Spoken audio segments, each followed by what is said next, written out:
morning student, welcome back to your accountancy class. तो student today we were started a new chapter. ठीक है, आज हम एक नया चैप्टर स्टार्ट कर रहे हैं.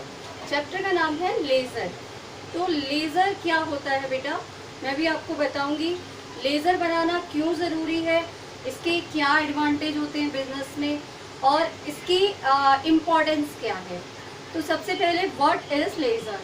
तो ledger transactions are recorded in the journal and therefore they are posted to the relevant account in the ledger.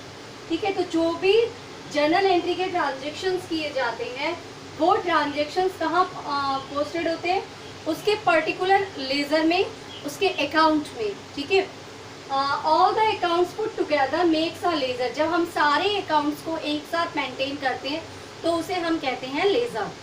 अब a ledger is also called the book of final entry. Ledger को क्या कहा जाता है, लेज़र को final entry भी कहा जाता है.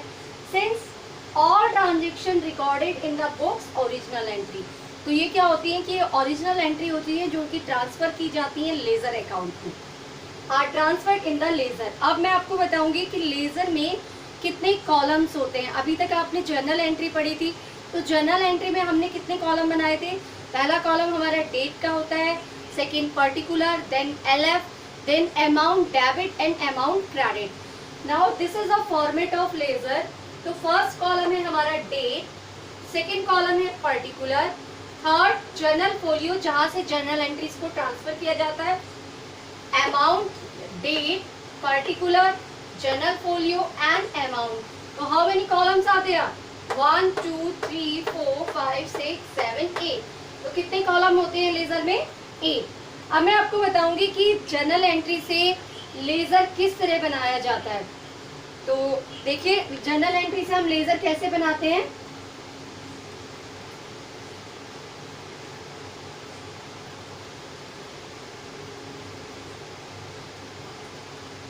चलिए हम एक एंट्री लेते हैं. हमारी फर्स्ट एंट्री है कैश डिपॉजिटेड इनटू बैंक. ठीक है, मैंने कैश बैंक में डिपॉजिट किया. तो एंट्री क्या कर दी मैंने, bank account debit to cash.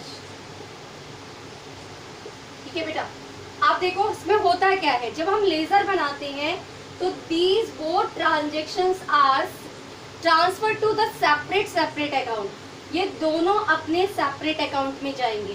कैसे जाएंगे सेपरेट अकाउंट में.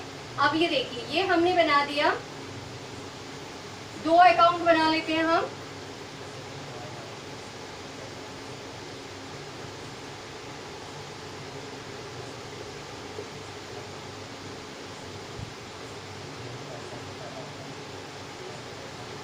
Date, particular, journal folio, amount, date, particular, journal folio and amount. ठीक है, अमाउंट यहाँ हमने लिख दिया 1000 रुपीज. क्लियर. अब हम दो अकाउंट बनाएंगे. पहला अकाउंट मैं बना रही हूँ बैंक अकाउंट और दूसरा अकाउंट हमारा बनेगा कैश अकाउंट. तो आप ध्यान रखने वाली बात बेटा इसमें ये है कि जितनी एंट्रियां मेरी बैंक से रिलेटेड होंगी वो इस पर्टिकुलर बैंक अकाउंट में ट्रांसफर हो जाएंगी और जितनी एंट्रीज मेरी कैश की होंगी वो यहाँ ट्रांसफर हो जाएंगी. तो आप देखिए हम ट्रांसफर कैसे करते हैं. बैंक अकाउंट डेबिट, क्या लिखा हुआ है, बैंक अकाउंट डेबिट. तो बैंक क्या हो रहा है, डेबिट हो रहा है. तो बैंक अकाउंट में बैंक का नाम नहीं आता, बैंक डेबिट हो रहा है तो हम उसमें क्या लिखेंगे, टू कैश. ठीक है, बैंक में क्या जमा हो रहा है, कैश जमा हो रहा है. अमाउंट हमने यहाँ पर लिख दिया. अब कैश, बैंक क्योंकि डेबिट था तो हमने अमाउंट कहाँ लिखा, डेबिट कॉलम में. अब कैश क्या है हमारा, कैश हमारा क्रेडिट हो रहा है तो ये कहाँ पे लिखा जाएगा, क्रेडिट में.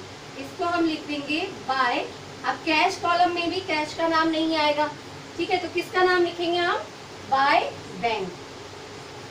तो बाय बैंक भी हमारा कितना हो गया, 1000 रुपीज। मैंने आपको एक सिंपल जर्नल एंट्री बताई कि हम किस तरीके से एक एंट्री को ट्रांसफर करेंगे। आप मान लीजिए आपके पास बहुत सारी एंट्री है, ये तो मैंने लिखा था कैश डिपॉजिट इनटू बैंक, ऐसे ही हम 2-3 एंट्रीज और ले लेते हैं। देखिए दूसरी एंट्री मैंने ले ली पेड वेजेस या cash withdraw from bank, cash withdrawn from bank. ठीक है, अब कितना विथड्रॉ किया हमने 2000 रुपीज, या हम इसे कर देते हैं 500 रुपीज। ठीक है, कैश विथड्रॉ हुआ 500 रुपीज। एंट्री क्या होगी, एंट्री हमारी हो जाएगी कैश अकाउंट डेबिट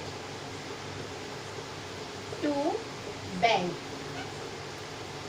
ठीक है, कितना अमाउंट आ गया 500। अब यहाँ पे देखो कैश क्या हुआ है, डेबिट हुआ है, तो हम यहाँ पर भी इसे क्या करेंगे, डेबिट साइड ट्रांसफर कर देंगे टू बैंक, और मैंने अमाउंट कितना लिख दिया 500 रुपीज। ठीक है, अब यहाँ पर बैंक क्या हुआ है, बैंक क्रेडिट हुआ है, तो यहाँ पे एक क्रेडिट साइड आ जाएगा by cash 500 rupees.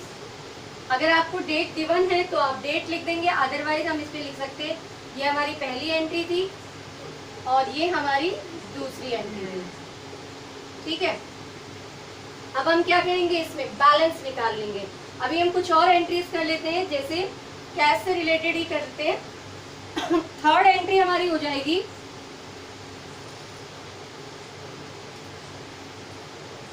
Wages account, wages पे।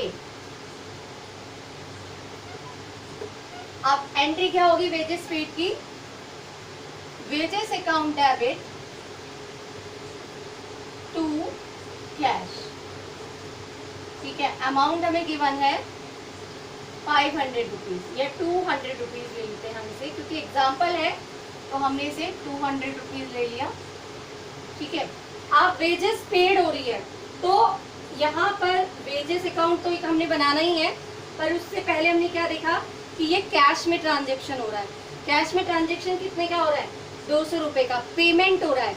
हमारे पास कैश नहीं आ रहा, बल्कि हम कैश को पेड कर रहे हैं, तो हमने इसे कहाँ ट्रांसफर किया, बाय वेजेस। कितना हो गया 200 रुपीज। ठीक है, अब कैश हमारे पास 500 रुपए का है और वेजेस हमने कितनी पेड कर दी 200 रुपीज की। तो देखो बेटा, इस तरीके से हम इंडिविजुअली, आप क्योंकि हमने यहाँ पे वेजेस भी बना ली है तो हम एक वेजेस का अकाउंट भी हमें प्रिपेयर करना पड़ेगा। तो मैं आपको एक वेजेस का अकाउंट एक रफली तौर पे बना के दिखा रही हूँ कि हम कैसे बनाएंगे। प्रोसीजर सेम है। ठीक है, अब वेजेस क्या हुई है, डेबिट हुई है, तो इसको हम क्या लिख देंगे टू कैश। ये वेजेस अकाउंट हो गया, टू कैश हमने लिख दिया कितना 200 रुपीज। तो इस तरीके से हम हर इंडिविजुअल एंट्री को अलग अलग शो करेंगे।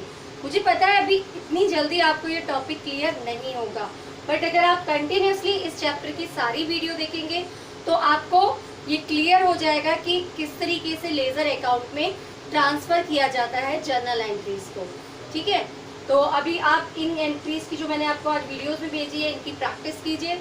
अगर आपको क्लियर नहीं होता तो आप मुझसे पूछ सकते हैं कि किस तरीके से इन एंट्रीज को ट्रांसफर किया गया। ओके, तो thank you and have a nice day.